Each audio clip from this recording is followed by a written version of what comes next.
मैं डॉक्टर हेमा देवरानी आज आप लोगों को बताऊंगी कि रीति मुक्त काव्यधारा। रीति मुक्त काव्यधारा रीतिकाल के अंतर्गत दो प्रमुख प्रवृत्तियां स्पष्ट रूप से परिलक्षित होती हैं। नंबर 1 श्रृंगार, दूसरा श्रृंगारेतर। श्रृंगारिक काव्य में भी 3 भेद हैं, रीतिबद्ध, दूसरा रीति सिद्ध और तीसरा है रीति मुक्त या स्वच्छंद। श्रृंगारेतर में 6 भेद किए जा सकते हैं। नंबर 1 वीर काव्य, नंबर 2 नीति काव्य, नंबर 3 संत काव्य, नंबर 4 सूफी काव्य, नंबर 5 कृष्ण भक्ति काव्य, नंबर 6 राम भक्ति काव्य। रीति मुक्त कविता उत्तर मध्य युग की एक साहित्यिक क्रांति है, क्योंकि इसमें संपूर्ण रीति युग के श्रृंगारिक, वासनात्मक और अलंकार व्यामोह संजित कवियों के सतही अगंभीर बागंडंबर की पूरी तिरस्क्रिया के साथ मानवीय परिधि में उदात्त संवेदन बोध की, यानी वैयक्तिक स्तर पर जीवंत अभिव्यंजना का अपराजेय औत्सुक्य था।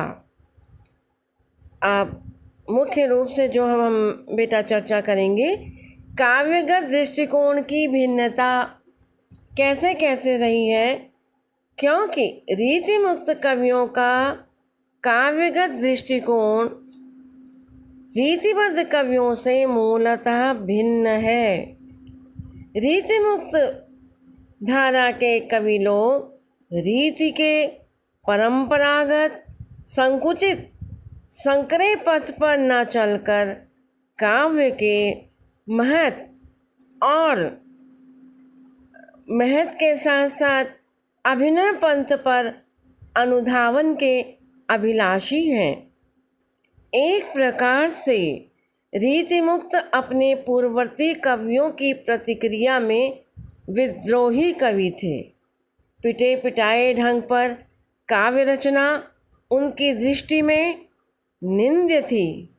ठाकुर ने परंपरागत उपमानों के विधान पर आधारित कविता करने वाले कवियों के प्रति ठीक ही कहा है, सीख लीनो मीन मृग खंजन कमन नैन, सीख लीनो यज्ञ और प्रताप की कहानी है, ढेल सो बनाए आए मेलत सभा के बीच, लोगन कवित्व की वो खेल करी जानो है।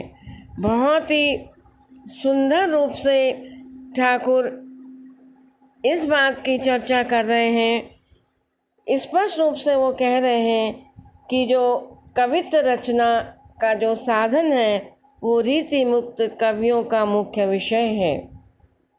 मिश्र जी का यह कथन मुझे याद आ रहा है, जिसमें वे कहते हैं कि स्वच्छंद काव्य भावभावित होता है, बुद्धिबोधित नहीं, इसलिए आंतरिकता उसका सर्वोपरि गुण है।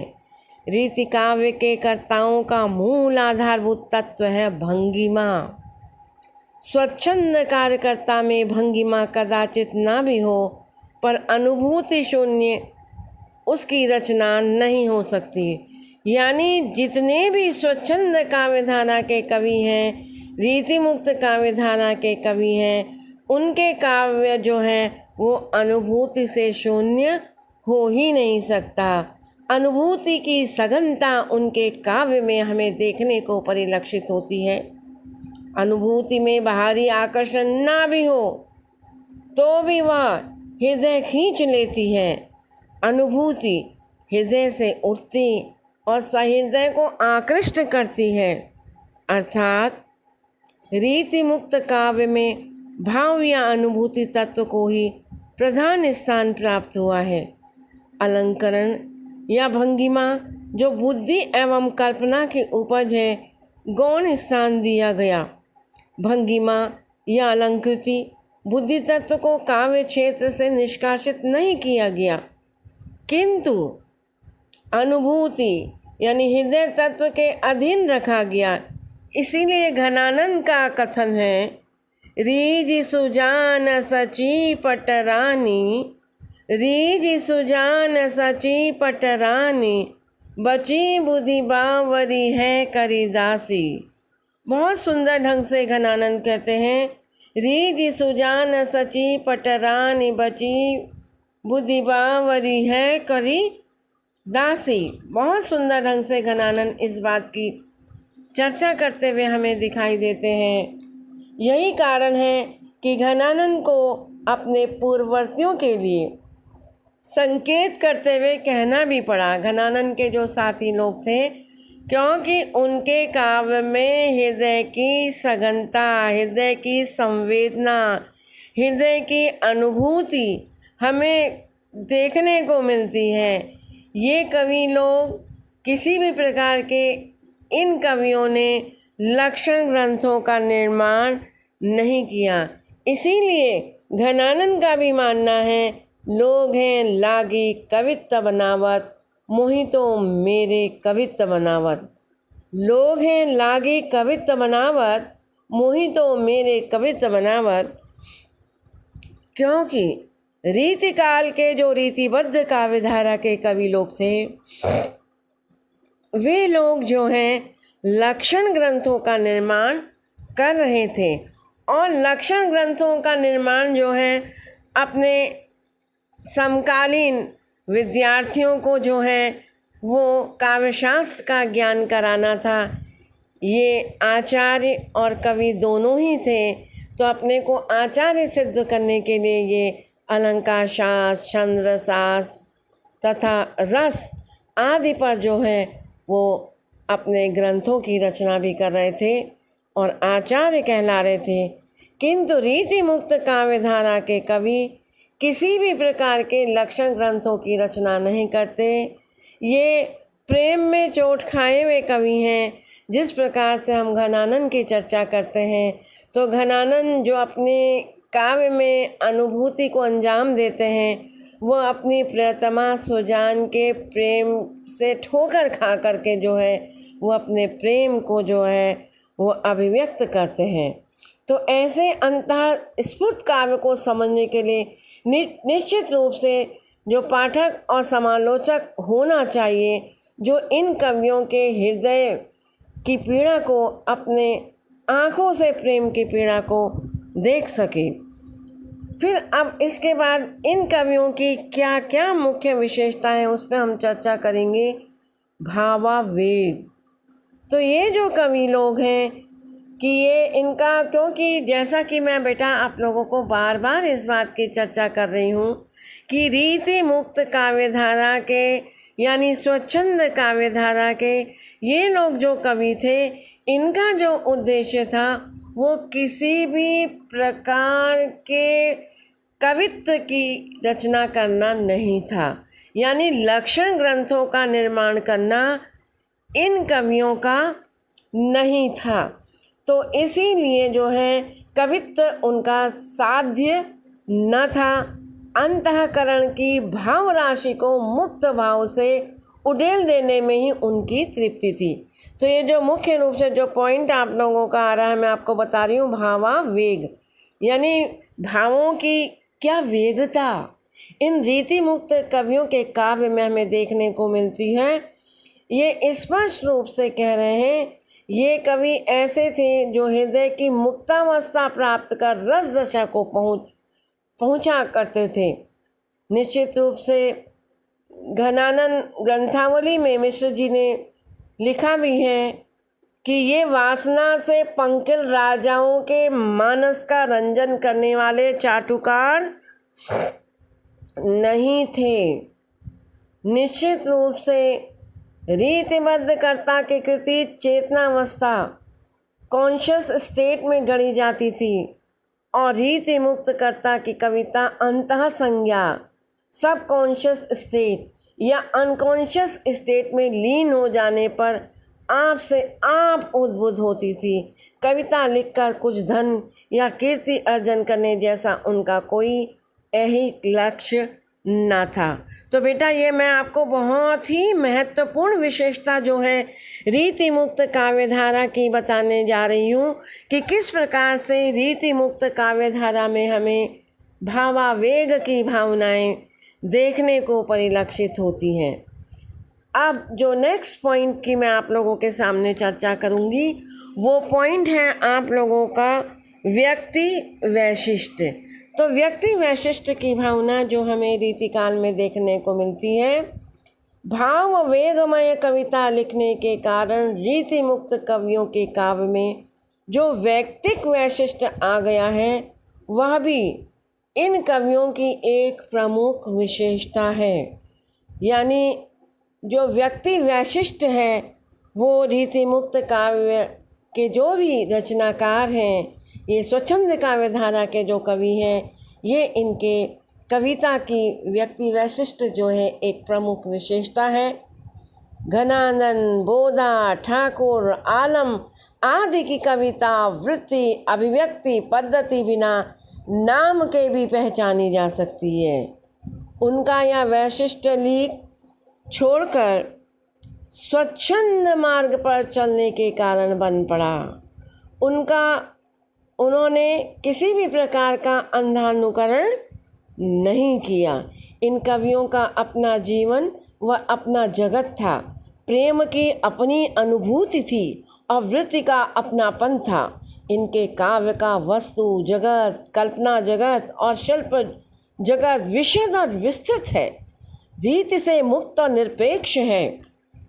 निश्चित रूप से बेटा मैं आप लोगों को बता रही हूँ कि रीति से भी क्या है, मुक्त है, निरपेक्ष है। इसी कारण उनमें व्यक्ति वैशिष्ट का विशेष विकास भी लक्षित होता है। दो टूक बात कहने में बोधा अपनी सानी नहीं रखते। लोकोक्ति गर्भित प्रवाहपूर्ण भाषा लिखने में ठाकुर अपनी मिसाल नहीं रखते। प्रीति विषमता का अनुभूति प्रवण चित्रण और विरोधाश्रित भाषा शैली का चमत्कार दिखाने में घनानंद की क्षमता कहाँ और उन्मादिनी परानुरक्ति का रसखान या सरस सरल चितेरा दूसरा कहाँ। अपनी इसी निजता के कारण ये कवि हिंदी की काव्य संपदा के संवर्धक और रीतिबद्ध काव्य कला में अभिनय प्रेमधारा के निश्चित रूप से प्रवाहक हो गए। अब आपको जो मैं नई विशेषता और बता रही हूँ वो है काव्य संप्रदायानुसरण से ये विरत थे। इस प्रकार ये कवि जो थे तत्काल प्रचलित किसी भी काव्य संप्रदाय का इन कवियों ने अंधानुकरण नहीं किया।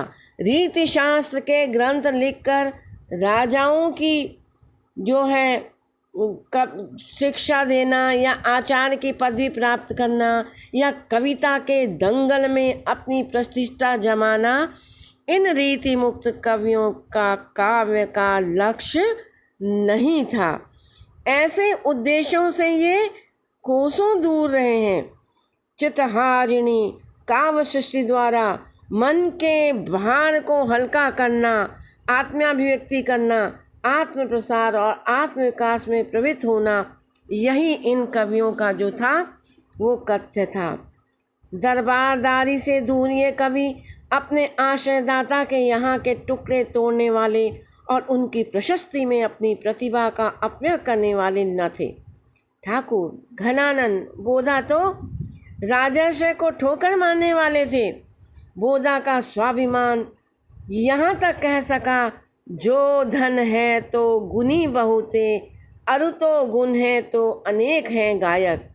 इतना ही नहीं, उनकी एक और स्वरोक्ति है जिसमें बोधा स्पष्ट कहते हैं, होय मगरूर तासो दुनि मगरूरी कीजे, लघु है चले तासो लगिता निभाइए।